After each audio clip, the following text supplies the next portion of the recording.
Hello check. इसमें हम लोग, ये हमारा कौन सा एग्ज़ाम है, तो यूजीसी नेट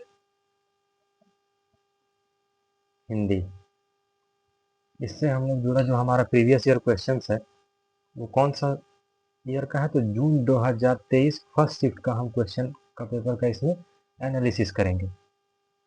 हमारा विषय कौन सा है, तो हमारा विषय है हिंदी। और इसमें मुख्यतः जो मेन टॉपिक रहेंगे उसमें है, सबसे पहले परीक्षा से के दृष्टि से महत्वपूर्ण, ये सबसे इम्पोर्टेंट प्रश्न हो जाता है क्योंकि ये प्रीवियस ईयर क्वेश्चन है और इसमें हम इम्पोर्टेंट क्वेश्चंस और उस जितना भी क्वेश्चन आया है सभी का हम डिटेल एनालिसिस करेंगे। ठीक है, कि उस प्रश्न में क्या था, कहाँ से पूछे गए। और इस पार्ट में हम, ये हमारा पार्ट 1 रहेगा, इस पार्ट में हम क्वेश्चन नंबर 21 टू 25 का विस्तार पूर्वक वर्णन करेंगे, एनालिसिस करेंगे। हमारा क्वेश्चन नंबर 1 है, निम्नलिखित में से किस पात्र का संबंध चंद्रगुप्त नाटक से नहीं है। ये ध्यान पे रखना है, यहाँ पूछा है कि चंद्रगुप्त नाटक से नहीं है, तो 4 ऑप्शन दिया है, एलिस, ए बी जयमाला, सी अलका और डी लीला। इन चारों में से कौन सा ऐसा पात्र है जो चंद्रगुप्त नाटक से नहीं है, तो बताइए।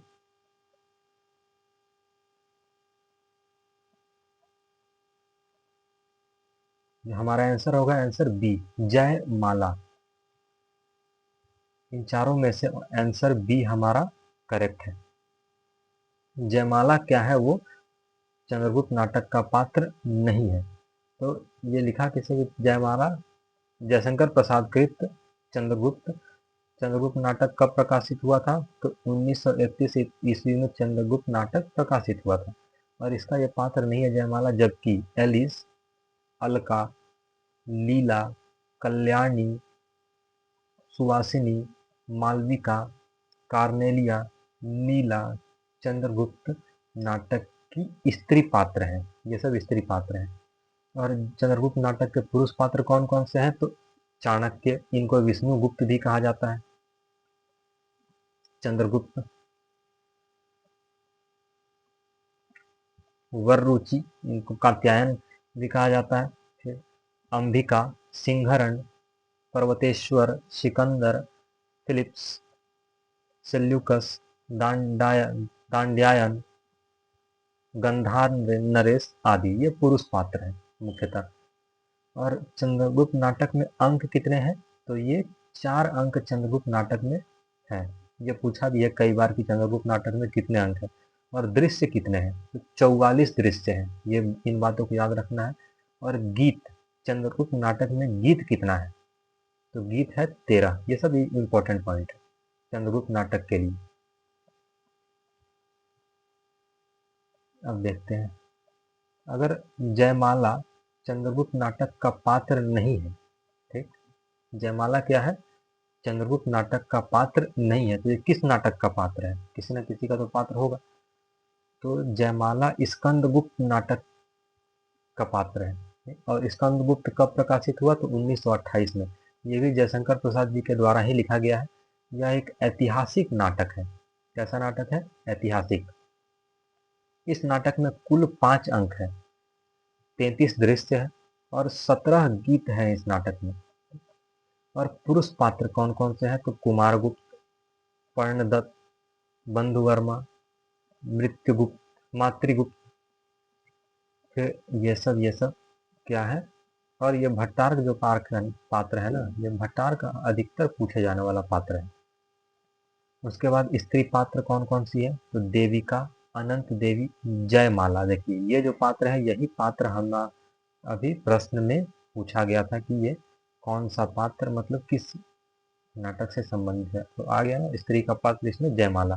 देवसेना, विजया, कमला, रामा, मालिनी, ये सभी स्त्री पात्र हैं। अगर आप पूरा सिलेबस नहीं भी कर पाते हैं और मेरे हर एक क्वेश्चंस के हर एक पार्ट को अगर आप देख लीजिएगा प्रीवियस ईयर का, तो आपको बहुत नॉलेज हो जाएगा। कम से कम सभी टॉपिक का तो 60% तो नॉलेज हो ही जाएगा। अब आगे बढ़ते हैं next question, question number 2। Braj Kishore निम्नलिखित में से किस उपन्यास का पात्र है? ब्रज किशोर किस उपन्यास का पात्र है? 4 ऑप्शन दिया हुआ है। एक है देवरानी जेठानी की कहानी, बी परीक्षा गुरु, मानस का हंस, डी है धरती धन्ना अपना। इन चारों में से किस नाटक का पात्र है?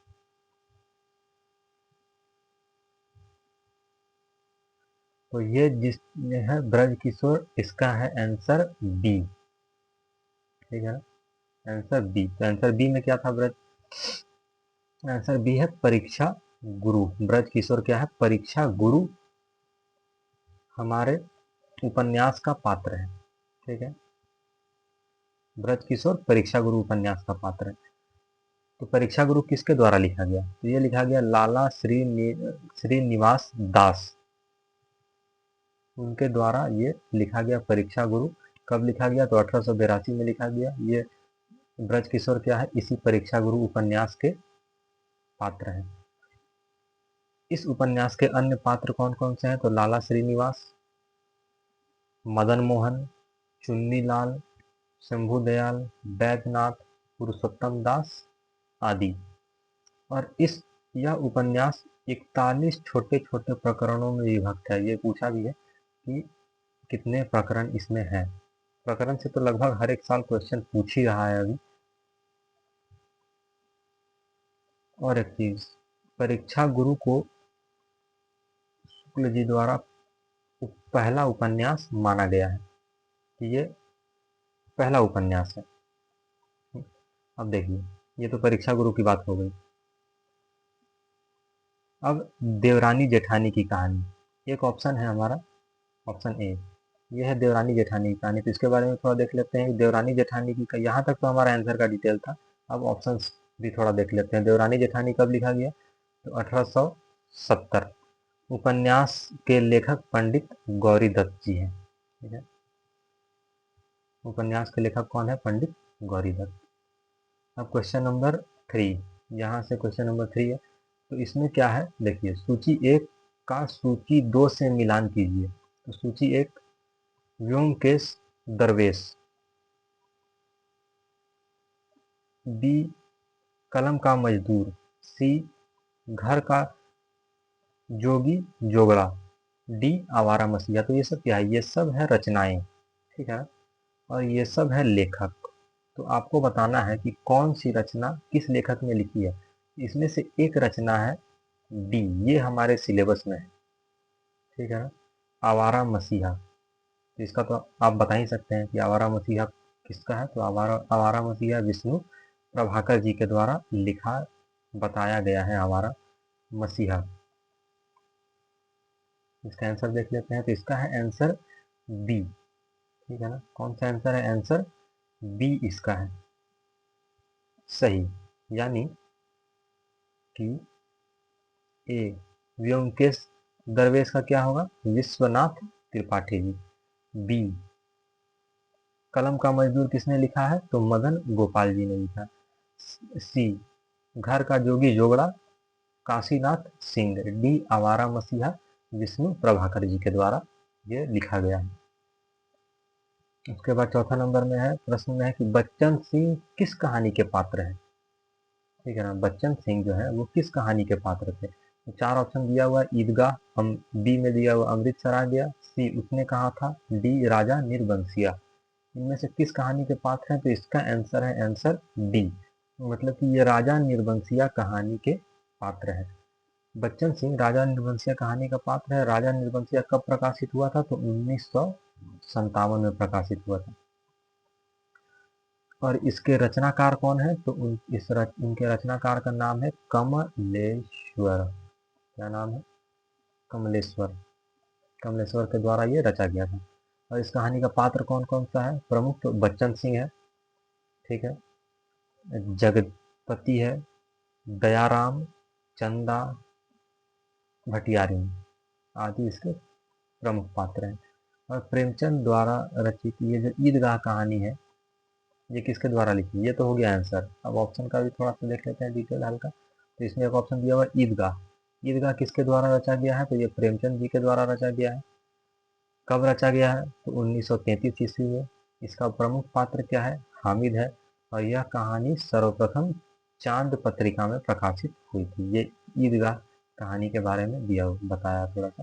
फिर उसके बाद है भीष्म साहनी कृत अमृतसर आ गया। ये बी ऑप्शन का अमृतसर आ गया। तो अमृतसर आ गया किसके द्वारा लिखा गया है? तो भीष्म साहनी। ये सभी हमारे सिलेबस में है। उसके बाद है ये पटरिया कहानी संग्रह में 1973 ईस्वी में संग्रहित है। यह कहानी देश विभाजन पर आधारित है। पूछता है एग्जाम में कि देश विभाजन पर कौन सी कहानी आधारित है, तो उसमें आप अमृतसर आ गया बता सकते हैं। आगे क्वेश्चन नंबर 5। क्वेश्चन नंबर 5 है कि तुमने इतने दिन मुझे जिस प्रेम से रखा माँ भी ना रखती, भगवान मुझे फिर जन्म दे तो तुम्हारी कोख से दे, यह मेरी अभिलाषा है। गोदान उपन्यास में यह कथन किस पात्र ने कहा? ये बताइए। 4 ऑप्शन दिया है। ए में है सिलिया, बी में है झुनिया, सी रूपा, डी सोना। इसमें से कौन सा ऐसा पात्र है जो गोदान उपन्यास में ये कथन कहता है?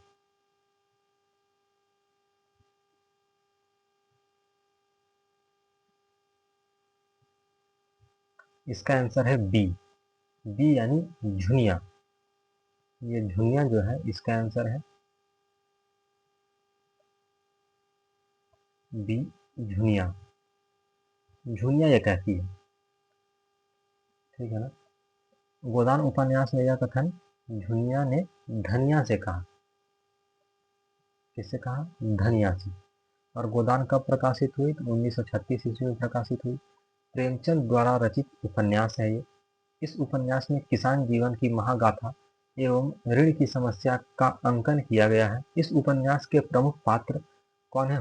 होरी, धनिया, झुनिया, गोबर, रूपा, सोना, भोला, हीरा, दाता दीन, मेहता, मालती, राय साहब आदि इसके प्रमुख पात्र हैं। अब प्रश्न 6।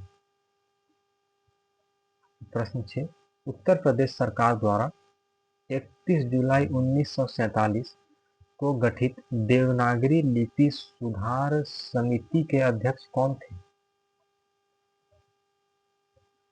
उत्तर प्रदेश, इस विषय में हम लोग पहले भी चर्चा कर चुके हैं कि उत्तर प्रदेश सरकार द्वारा 31 जुलाई 1947 को गठित देवनागरी लिपि सुधार परिषद के अध्यक्ष कौन थे?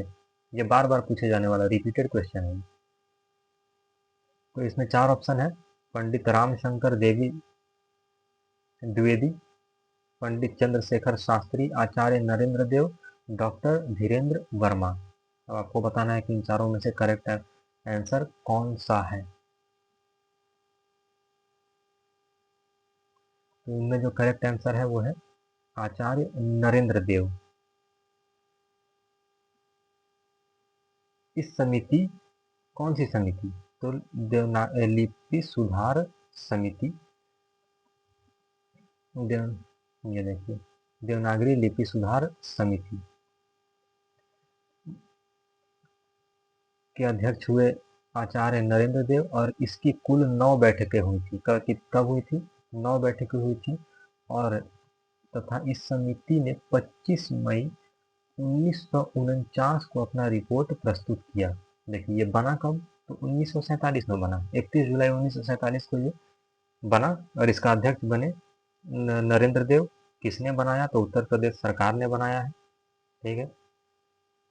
और इसमें कुल कितना बैठक हुआ? 9। तो ये रिपोर्ट तो अपना जमा करेगा ना जी, समिति बनाया तो। वो रिपोर्ट कब जमा किया? 25 मई 1949 को ये अपना रिपोर्ट जमा करता है। और नरेंद्र देव की रिपोर्ट के बाद, अब ये रिपोर्ट तो जमा कर दिया, अब उत्तर प्रदेश सरकार ने क्या किया? 1953 में 1953 में नागरी लिपि सुधार संबंधी सुझावों पर विचार करने के लिए, मतलब ये जो समिति गठित हुई थी, इसने जो अपने सुझाव रखे थे, रिपोर्ट प्रस्तुत किए थे, तो 1953 में उन सुझावों पर विचार करने के लिए लखनऊ में, कहा? लखनऊ में एक लिपि सुधार परिषद का गठन किया गया। ठीक है, लखनऊ में एक लिपि सुधार परिषद का गठन किया गया। उत्तर प्रदेश सरकार द्वारा गठित लिपि सुधार परिषद की बैठक की अध्यक्षता किसने की थी? तो उस समय के उपराष्ट्रपति डॉक्टर सर्वपल्ली राधाकृष्णन के द्वारा उसकी अध्यक्षता की गई थी। किसकी? लिपि सुधार परिषद की अध्यक्षता किसने की? डॉक्टर सर्वपल्ली राधाकृष्णन। कंफ्यूज नहीं होना है। 1947 में एक समिति बनी, देवनागरी लिपि सुधार समिति। इसका अध्यक्ष हुए नरेंद्र देव। ठीक है, और जब ये रिपोर्ट अपना प्रस्तुत किए तो उसकी समीक्षा करने के लिए, जो रिपोर्ट प्रस्तुत उसका समीक्षा करने के लिए 1953 में फिर एक समिति गठित किया गया। उसका नाम था लिपि सुधार परिषद। और इस लिपि सुधार परिषद का एक और अध्यक्ष हुए उस समय के उपराष्ट्रपति डॉक्टर सर्वपल्ली राधाकृष्णन। अब क्वेश्चन नंबर 7। संवत 1995 में उन्होंने उपन्यास मासिक पत्र निकाला और द्वितीय उत्थान काल के भीतर 65 छोटे बड़े उपन्यास लिखकर प्रकाशित किए। आचार्य शुक्ल का यह कथन किस उपन्यासकार के बारे में है? तो आचार्य शुक्ल जी ने ये जो अपना कथन कहा है वो किस उपन्यासकार के बारे में कहा है? 4 ऑप्शन इसमें दिए हुए हैं। एक है बालकृष्ण भट्ट, बी केसरी लाल गोस्वामी, सी गोपाल राम गमहरी, डी प्रेमचंद। अब आपको बताना है कि किनके बारे में ये शुक्ल जी का कथन है।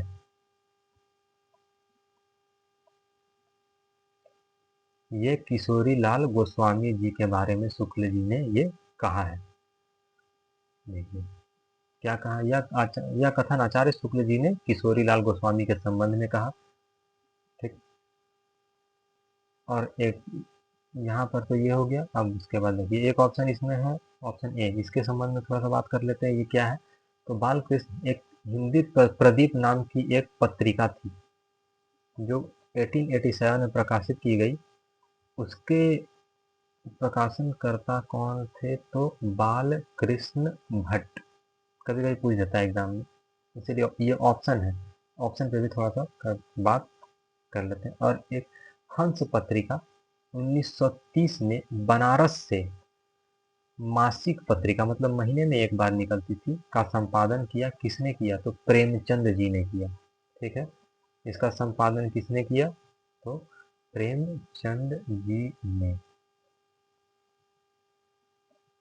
आगे क्वेश्चन नंबर 8। प्रश्न 8 में निम्नलिखित में से कौन सी कृति मलुक दास की नहीं है? ध्यान रखना है, एग्जाम में पूछता है, डायरेक्ट पूछेगा नहीं है, और आप जल्दी जल्दी में वहाँ प्रेशर रहता है ना, तो एग्जाम का दबाव के चक्कर में इंसान को नहीं दिखता ही नहीं, सीधा पार कर देते हैं। इसलिए इन छोटे छोटे शब्दों का ध्यान रखना है। इसमें 4 ऑप्शन दिया गया है, निम्नलिखित में से कौन सी कृति मलुक दास की नहीं है? 4 ऑप्शन है। ए में है ज्ञान बोध, बी रत्न खान, सी ज्ञान समुद्र, डी भक्ति विवेक। तो इसका सही आंसर होगा ज्ञान समुद्र। ठीक है ना। ये जो ज्ञान समुद्र क्या है, मलुक दास की रचना नहीं है, तो ये किसकी रचना है? ज्ञान बोध। ठीक है ना, मलुक दास की रचना नहीं है ज्ञान बोध। तो ये ज्ञान बोध किसकी रचना है? तो ये ज्ञान बोध रचना है सुंदर दास की। ज्ञान समुद्र, ये थोड़ा सा मिस्टेक है, ऐसा ही होता है एग्जाम में। ज्ञान समुद्र होगा इसका आंसर। इसका आंसर होगा सी ज्ञान समुद्र। हम भी कंफ्यूज हो गए थोड़ा सा, कोई बात नहीं। तो यहाँ ज्ञान समुद्र जो है ये इसका आंसर सही होगा। मतलब कि ज्ञान समुद्र मलुक दास की रचना नहीं है। मलुक दास की रचना कौन सी नहीं है? तो ज्ञान समुद्र। तो ये किसकी रचना है ज्ञान समुद्र? तो ज्ञान समुद्र तथा सुंदर विलास सुंदर दास की कृति है। मतलब सुंदर दास की जी के द्वारा ज्ञान समुद्र को रचा गया है। अब क्वेश्चन नंबर 9, इसमें क्या बताया गया है, क्या पूछा है? तो रचनाओं के प्रथम प्रकाशन वर्ष की दृष्टि से पहले से बाद के क्रम में लगाइए। असेंडिंग ऑर्डर में आपको बताना है। ये जो इतनी सारी रचनाएं हैं 5 रचनाएं दी गई हैं। आपको बताना है कि पहले कौन सा आया और बाद में कौन सा आया, इसको क्रम में सजाना है। और इसके संबंध में नीचे 4 ऑप्शन दिया हुआ है, ऑप्शन 1, ऑप्शन 2, ऑप्शन 3, ऑप्शन 4। ठीक, ये 4 ऑप्शन इस संबंध में दिए हुए हैं। अब आपको बताना है, उसके लिए सभी का प्रकाशन वर्ष याद होना जरूरी है।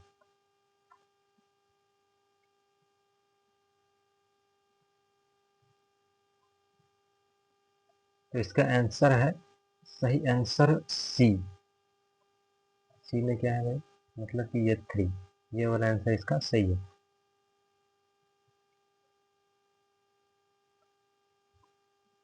सी, बी, ई, ए और डी। पहले क्या आएगा, सी, फिर आएगा बी, फिर आएगा ई, फिर आएगा ए, उसके बाद फिर अंत में डी। इसका प्रकाशन वर्ष भी देख लेते हैं। अपनी केवल धार, रचनाकार कौन है इसके, तो अरुण कमल ने इनकी रचना की है। प्रकाशन वर्ष क्या है, तो 1980 ईस्वी, मगध। श्रीकांत वर्मा जी के द्वारा रचित है।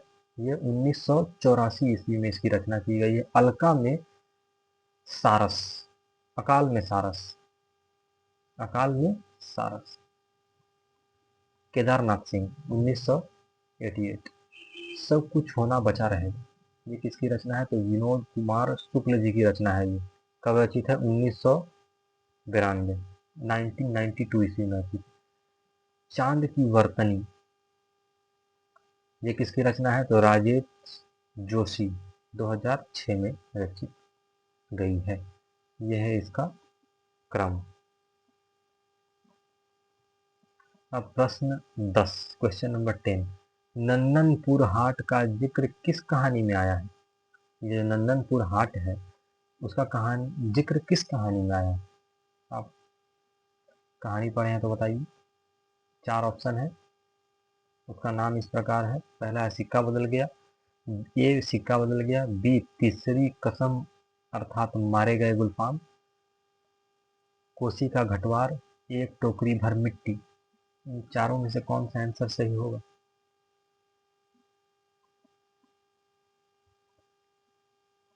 कमेंट कीजिए। तो इसमें से जो सही आंसर है वो है तीसरी कसम अर्थात मारे गए गुलफाम, मतलब आंसर बी। ये होगा इसका आंसर, तीसरी कसम मारे गए गुलफाम। ये जो है ना,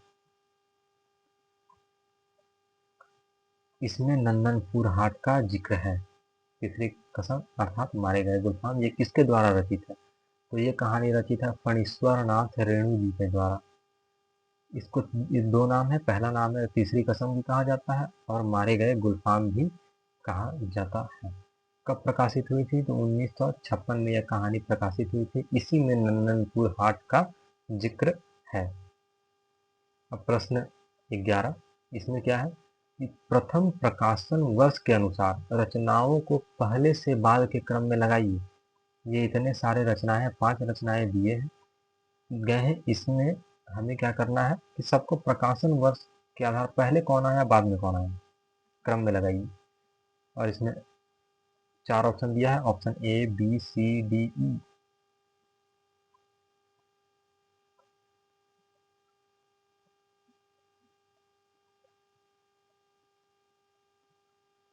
इसमें से आपको बताना है कि कौन सा सही होगा। ठीक है, आंसर देखते हैं इसका। इसका आंसर है आंसर ए, मतलब डी, ई, बी, सी, ए। आंसर इसका है ए।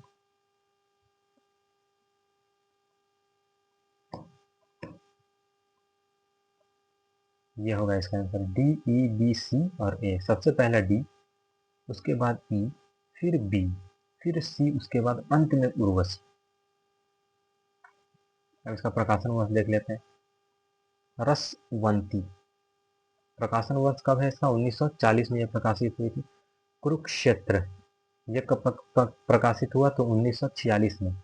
सामधेनी 1947, रश्मि रथी 1952, उर्वशी 1961।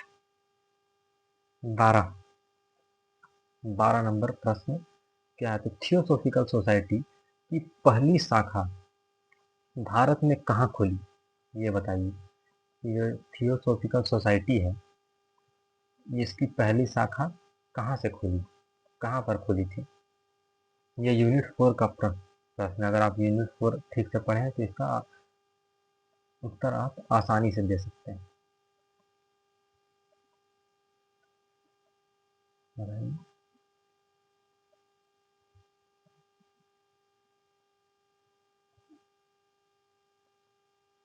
इसका है आंसर मद्रास। ये मद्रास में सबसे पहली बार इसकी एक शाखा खुली थी, ये देखिए। और इसके स्थापना कब हुई? थियोसॉफिकल सोसाइटी की स्थापना 1875 ईस्वी में हुई थी। और इसके संस्थापक में कौन थे? ब्लावात्स्की एवं कर्नल अलकाट, ये दो नाम हैं, ये इनके संस्थापक के रूप में जाने जाते हैं, थियोसॉफिकल सोसाइटी के संस्थापक के रूप में। अब प्रश्न संख्या 13, इसमें क्या है? दो सूची दी हुई है, सूची 1 और सूची 2। तो सूची 1 में क्या है? ये सब रचनाएं हैं, ठीक है ना, नाटक। और ये सब पात्र हैं।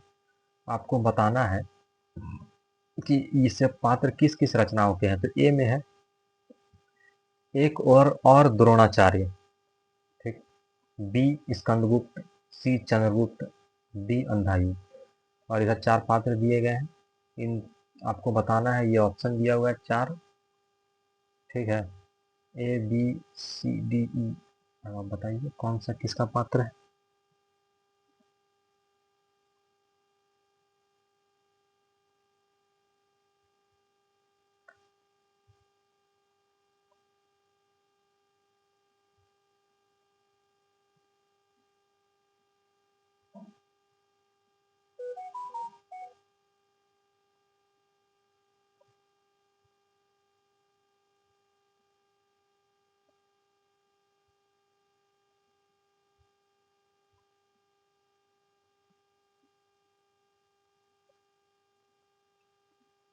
तो एक और द्रोणाचार्य,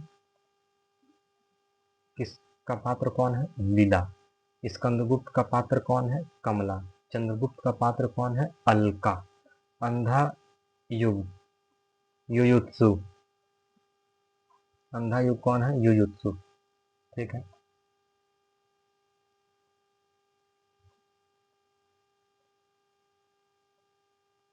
ऑप्शन डी सही है। अब प्रश्न संख्या 14, पिता। पिता एक कहानी है के बारे में उपयुक्त कथन कौन से हैं? इस कहानी के बारे में। ए, उन्हें आधुनिक सुख सुविधाओं की चाहत नहीं थी। ये पिता के बारे में संबंध है, आपको बताना है कि कौन सा उत्तर इसमें सही है। 5 ऑप्शन दिए गए हैं। तो ए में है उन्हें आधुनिक सुख सुविधाओं की चाहत नहीं थी। बी, वे पैसे जमा कर रखने में यकीन नहीं रखते थे। सी, वे दूसरे के द्वारा लाई हुई चीजों की श्रेष्ठता से प्रभावित नहीं होते थे। वे 35 वर्षों तक अखंड केवल रामायण और गीता,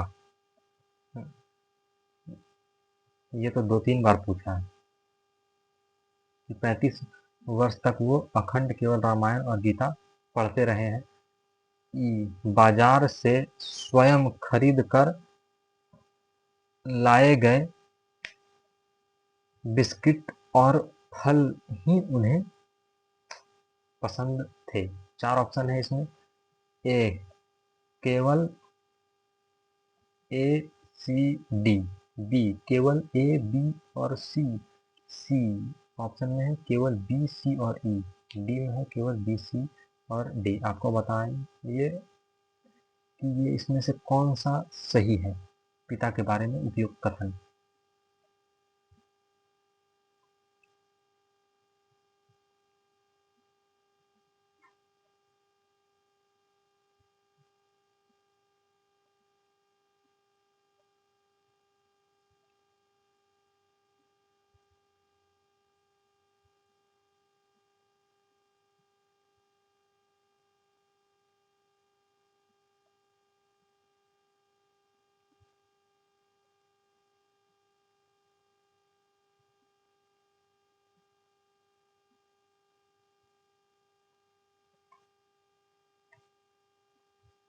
इसका आंसर होगा ए।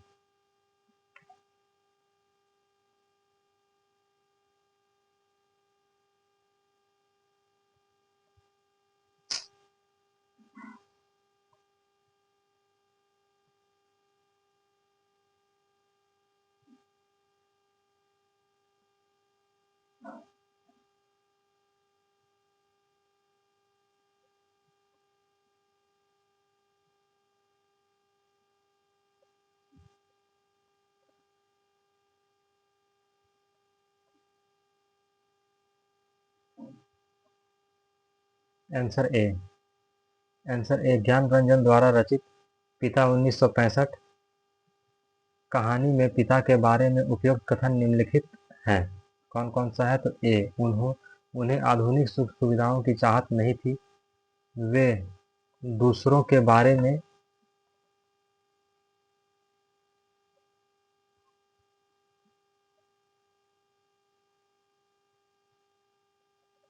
वे दूसरों के बारे में लाई हुई चीजों की श्रेष्ठता से प्रभावित नहीं होते थे। वे पोत यहाँ पोती हो गए, यहाँ 35 हो गए।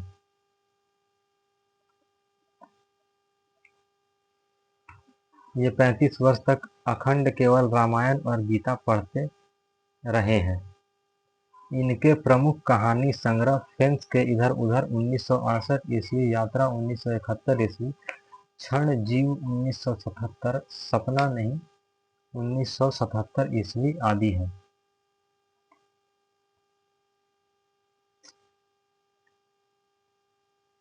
क्वेश्चन नंबर 15, अंधा युग नाटक के अंकों के शीर्षक का क्रम है। देखिए, ये इसको आपको क्रम को याद रखना है। क्रम को याद रखना बहुत ज्यादा जरूरी है। तो ये है विजय एक क्रमिक हत्या। ये पूछता है, अक्सर घुमा के पूछता है कि कौन सा क्रम है, क्या है।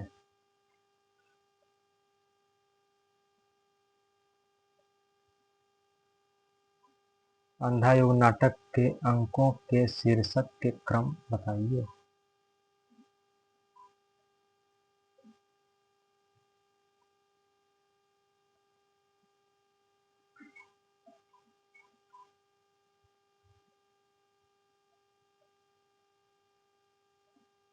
चलिए आंसर देखते हैं इसका। इसका आंसर होगा बी। बी यानी कि पहले आएगा बी, ऑप्शन बी कौरवी नगरी, फिर डी पशु का उदय, फिर सी अश्वत्थामा। अश्वत्थामा होगा या अच्छा हो गया। अश्वत्थामा का अर्ध सत्य।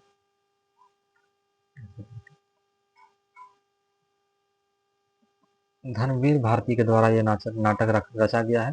अंधा युग 1955 ईस्वी में। नाटक के अंकों के शीर्षक का क्रम इस प्रकार है। पहला अंक क्या है? कौरवी नगरी। द्वितीय अंक क्या है? पशु का उदय। तृतीय अंक अश्वत्थामा का अर्धसत्र। चतुर्थ अंक गांधारी का शाप। पंचम अंक विजय एक क्रमिक आत्महत्या। समापन प्रभु की मृत्यु।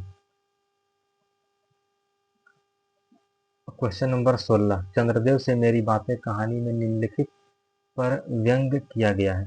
ठीक है, तो कौन किससे व्यंग किया गया है? तो ए में क्या है? ऑप्शन लिखा हुआ है कि अंग्रेजों की पक्षपाती नीति पर, प्लेग पर विजय प्राप्त कर न कर पाने वाली चिकित्सा व्यवस्था पर, श्री कृष्ण पक्ष के चंद्रमा पर, डी लॉर्ड कर्जन की नीतियों पर, यातायात के साधनों की उपलब्धता पर। नीचे दिए गए विकल्पों में से सही उत्तर का चयन कीजिए।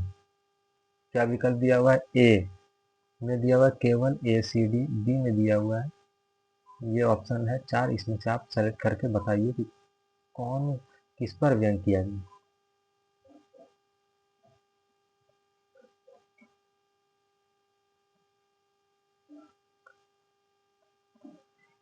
तो इसका सही आंसर होगा ऑप्शन डी, केवल ए बी और डी।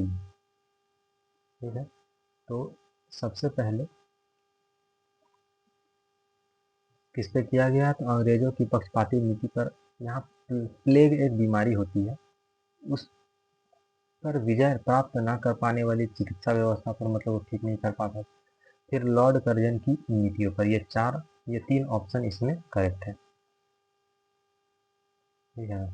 और ये किसके द्वारा रची गई, तो राजेंद्र बाला घोष, ठीक है।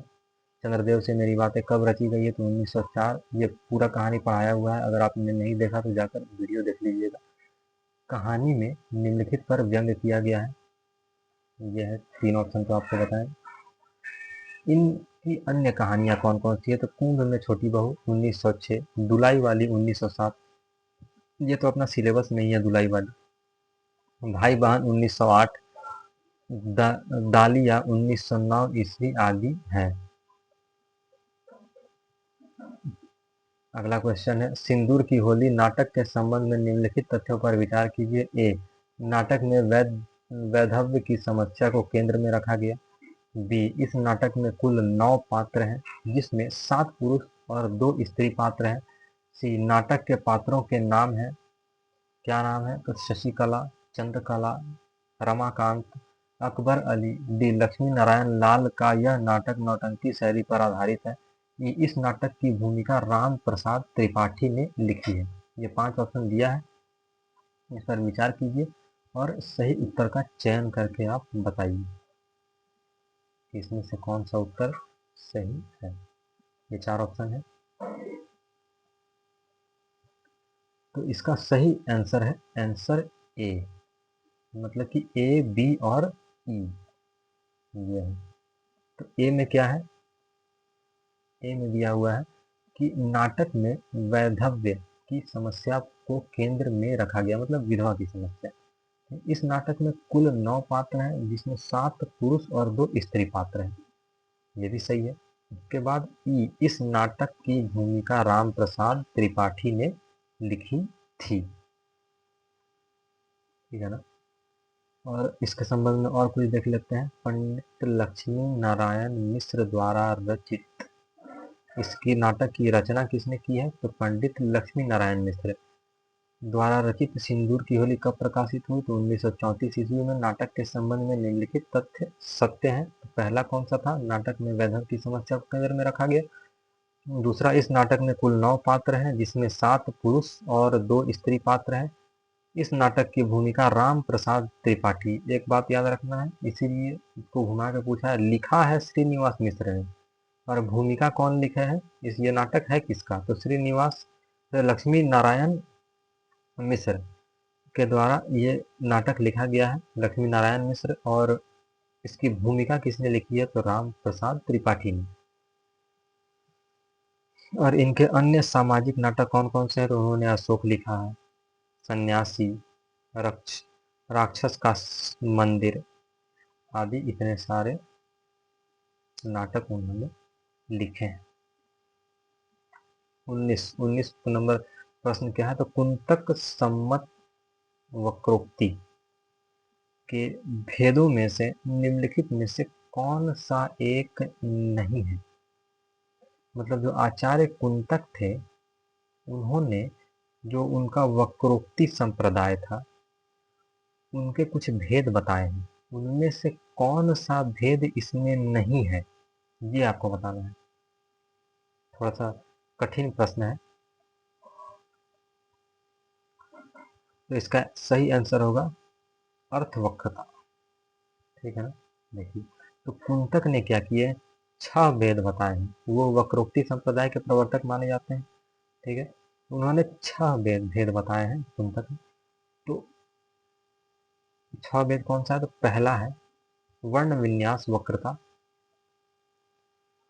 वर्ण पुनवाद वक्रता, वर्ण परार्ध वक्रता, वाक्य वक्रता, प्रकरण वक्रता, प्रबंध वक्रता, ठीक है। तो आप देखिए, जो हमारा ऑप्शन था, ऑप्शन सी, अर्थ वक्रता, इसमें है ही नहीं, इसीलिए ये हमारा ऑप्शन क्या होगा, सही होगा। आप फिर से क्वेश्चन देखिए कि ये भेद निम्नलिखित में से कौन सा एक नहीं है, तो इसमें अर्थ वक्रता ही नहीं है, तो ये तीनों उनके भेद हैं।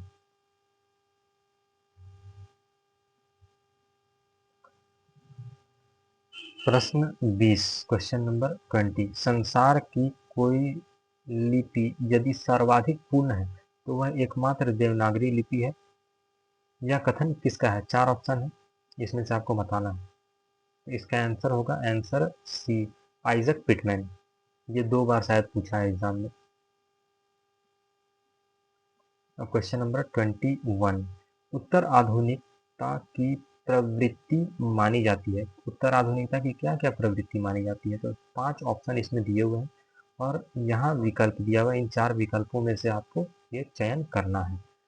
तो ए में है संस्थानिक शैथिल्य तथा सर्वसत्तावाद के स्थान पर बहुलता को प्रोत्साहन, ये है। दूसरा ऑप्शन ये है, तीसरा, चौथा, पांचवा।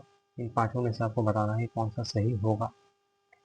तो इसका आंसर होगा आंसर बी, केवल ए, बी और डी। उत्तर आधुनिकतावाद शब्द अंग्रेजी के पोस्ट मॉडर्निज्म का हिंदी पर्याय है। उत्तर आधुनिकतावाद की निम्नलिखित प्रवृत्तियां हैं, क्या क्या है भाई? तो ए है संस्थानिक शैथिल्य तथा सर्वसत्तावाद के स्थान पर बहुलता को प्रोत्साहन। टू, हाशिए के लोगों के अधिकारों का समर्थन। जो लोग हाशिए पर पड़े हुए थे उसके अधिकार का समर्थन करता है। साहित्य में विरचनावाद यानी कि विखंडनवाद की प्रतिष्ठा, यही करते हैं। इस अवधारणा की उत्पत्ति तीसरी दुनिया के गरीब देश निकारागुआ में हुई है। 22, प्रश्न 22, बालकृष्ण शर्मा नवीन ने किस पत्रिका का संपादन किया? आपको यह बताना है। 4 पत्रिका यहाँ पे दिया हुआ है, प्रभा, स्त्री दर्पण, जागरण, कर्मवीर। तो इसकी किसने, तो प्रभा पत्रिका का वो संपादन करते हैं। बाल कृष्ण शर्मा नवीन ने प्रभा पत्रिका का संपादन कानपुर, इसको याद रखिएगा, कानपुर से कब? तो 1921 से 1923 के दौरान किया तथा गणेश शंकर विद्यार्थी की मृत्यु के पश्चात 1931 में प्रताप के प्रबंध संपादन का उत्तरदायित्व संभाला। 23, नीचे दिए गए कथन।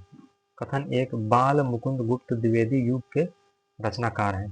किस युग के रचनाकार हैं भाई? ये 2 प्रश्न दिया हुआ है, कथन आपको बताना है। दूसरा कथन कौन सा है कि वायसराय का कर्तव्य निबंध में गुप्त जी कहते हैं वह इस देश की प्रजा का, यहाँ के चिथड़ापोश कंगालों का प्रतिनिधि होने का दावा रखता है क्योंकि उसने इस भूमि में जन्म लिया है। उपरोक्त कथन में से कौन सा सही उत्तर होगा? आपको चयन करना है। 4 ऑप्शन दिया हुआ है, तो आप बताइए सोच समझ कर।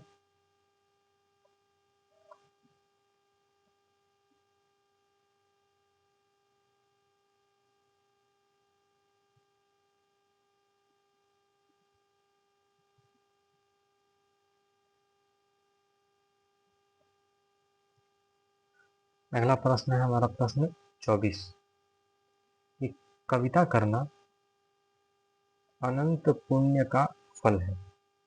इस दशा और अनंत उत्कंठा से कवि जीवन व्यतीत करने की इच्छा हुई, संसार के समस्त अभावों को असंतोष कहकर हृदय को धोखा, यहाँ खा होगा, देता रहा, परंतु किसी विडंबना लक्ष्मी के लालों का भ्रूभंग और शोभ की ज्वाला के अतिरिक्त मिला क्या? यह कथन स्कंदगुप्त नाटक में से किसके द्वारा कहा गया है? ये 4 ऑप्शन दिया हुआ है, चारों में से आपको बताना है कि किसके द्वारा कहा गया है। तो ये कहा गया है मातृगुप्त के द्वारा। उपर्युक्त कथन जयशंकर प्रसाद की कृत स्कंदगुप्त कब रचा गया है? स्कंदगुप्त है तो 1928 में नाटक में मातृगुप्त द्वारा कहा गया है। यह ऐतिहासिक नाटक है जिसमें गुप्त वंश के 11 वर्षों का इतिहास का वर्णन है। याद रखना है कि 11 वर्षों का इतिहास का वर्णन है। इस नाटक में 5 अंक हैं और 33 दृश्य हैं। क्वेश्चन नंबर 25, निराला की कविताओं के संबंध में सत्य कथन है, कौन सा है? तो भाई 5 कथन दिए हैं, इनमें से कौन सा कथन निराला के संबंध में सत्य है? पढ़िए।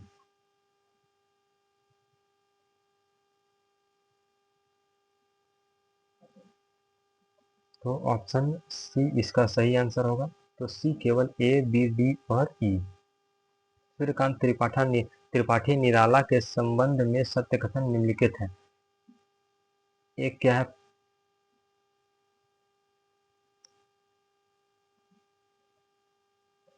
पान मैं ही चूना, यह पंक्ति कुकुरमुत्ता कविता की है, जिसका प्रकाशन 1942 ईस्वी में हुआ है। ठीक। दूसरा क्या है? वह हंसी बहुत कुछ कहती थी, यह पंक्ति बांधो ना नाव इस ठाव बंधु कविता गीत में है।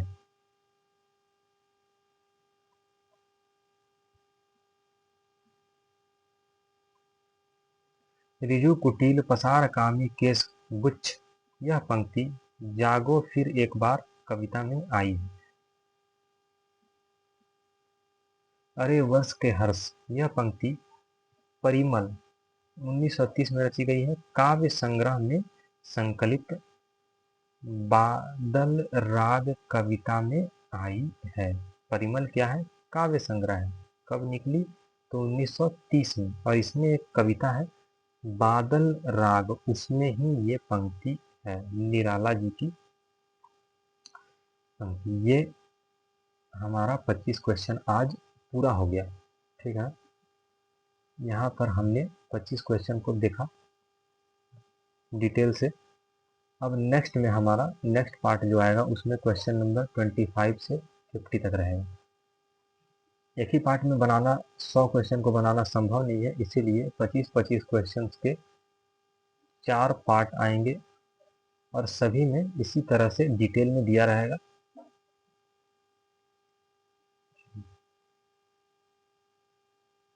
मिलते हैं नेक्स्ट वीडियो में।